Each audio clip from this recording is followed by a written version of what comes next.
Hello বন্ধুরা, আবারও চলে আসলাম একটা নতুন ভিডিও নিয়ে। লাস্ট 15 দিন ধরে আমি আমার মালিককে বলছিলাম যে গাড়ির ইঞ্জিন অয়েল শর্ট হয়েছে, অয়েল ঢালতে হবে। তো আমার মালিক ঠিক আছে হ্যাঁ না করতে করতে 15 দিন কাটিয়ে দিল। এবং আজকে সকালে যখন ইঞ্জিন অয়েল চেক করি তো দেখি গ্যাজে কোনো অয়েল দেখাচ্ছে না। তোমরা দেখলেও বুঝতে পারবে যে গ্যাজে অয়েল নেই। এই জন্য আজকে আমি আমার মালিককে বললাম গাড়ির অয়েল যদি চেঞ্জ করো তাহলে এই গাড়ি আমি চালাবো, নাহলে আমি আর এই গাড়ি চালাবো না। তো তখন মালিক এটিএম কার্ড হাতে দিয়ে বলল যে পেট্রোল পাম্প থেকে অয়েল চেঞ্জ করি ওই পেট্রোল পাম্পে গিয়ে অয়েল চেঞ্জ করো এবং যে অয়েলটা ঢালা হয় সেই অয়েলটা ঢেলে নিও। তারপর আমি গাড়ি নিয়ে চলে গেলাম অয়েল চেঞ্জ করতে। যাওয়ার আগে আমি আমার ব্ল্যাঙ্কেটটা লন্ড্রিতে দিব, কেননা 1 মাসেরও বেশি হয়ে গেছে, এখনো আমার ব্ল্যাঙ্কেটটা কেচে নেওয়া হয়নি। তো ব্ল্যাঙ্কেটটা লন্ড্রিতে দিয়ে আমি সোজা চলে গেলাম পেট্রোল পাম্পের দিকে। আসলে আমার গাড়িতে যে অয়েলটা ঢালা হয় সেটা 10,000 কিলোমিটার চলে, কিন্তু এইবার ব্যাপারটা কিছুই বুঝতে পারলাম না এরকম কেন হলো। 8,000 কিলোমিটার চলতে না চলতেই গাড়ির অয়েলটা একদম শর্ট হয়ে গেল। এটা কেন হলো কারো যদি জানা থাকে অবশ্যই বলবেন। তো আমিও চলে আসলাম পেট্রোল পাম্পে, এখন এখানে গাড়ি লাগাবো অয়েল চেঞ্জ করার জন্য। এখানে আমি গাড়ি লাগাচ্ছি অয়েল চেঞ্জ করার জন্য। গাড়ি লাগানোর পর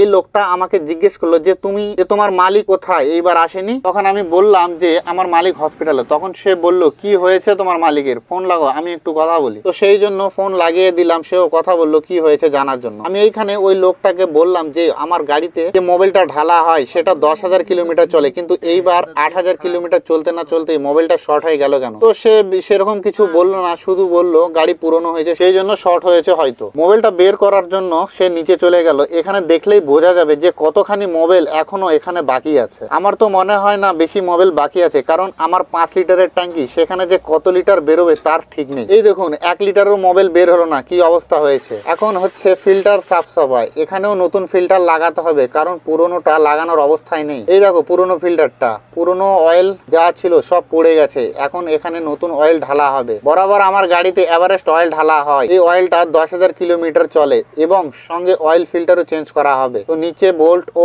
অয়েল ফিল্টার লাগানোর পর এখন একটু ওয়েট করার পর অয়েল ঢালবে। আর এই হচ্ছে আলাদ্রেস অয়েল চেঞ্জ করার গ্যারেজ, আর এই হচ্ছে এভারেস্ট অয়েল। সবকিছু কমপ্লিট করার পর এখন মোবাইল ঢালা শুরু। টোটাল 5 বোতল মোবাইল ঢালবে, মানে 5 লিটার। নতুন অয়েল কতটা পরিষ্কার হয়, 5-6 দিন পর এই পরিষ্কার অয়েল আবার কালো হয়ে যায়। তো অয়েল ঢালা শেষ, এখন আমাকে একটু গাড়িটা রেস্ট দিতে হবে, তারপর সাফ সাফাই। দেখো কি অবস্থা, দেখো কি রকম ধুলো জমেছে ইঞ্জিনের সাইড গুলো। এরপর একটু জল দিয়ে ক্লিন করবে, তারপর আবার ইঞ্জিনের উপরে একটু অয়েল দিয়ে পালিশ করবে যাতে দেখতে ভালো লাগে। সব কমপ্লিট, এখন হাওয়া দিয়ে অয়েল ও জলগুলো পরিষ্কার করা হলেই কাজ কমপ্লিট। সব শেষে এখন পেমেন্ট করার সময়। 5 লিটার অয়েল সঙ্গে অয়েল ফিল্টার ও এয়ার ফিল্টার টোটাল বিল হলো 290 রিয়াল, যা ইন্ডিয়ার টাকায় প্রায় 7,000 টাকার মতো। সব শেষে গাড়ি ওয়াশ করার একটা রসিদ যেটা ফ্রিতে দেওয়া হয়। তো আজকের মতো ভিডিও এখানেই শেষ। ভিডিওটি ভালো লাগলে অবশ্যই লাইক ও কমেন্ট করবেন এবং ফেসবুক থেকে দেখলে পেজটাকে ফলো করে দিও, আর যদি ইউটিউব থেকে দেখো তাহলে চ্যানেলটিকে সাবস্ক্রাইব করে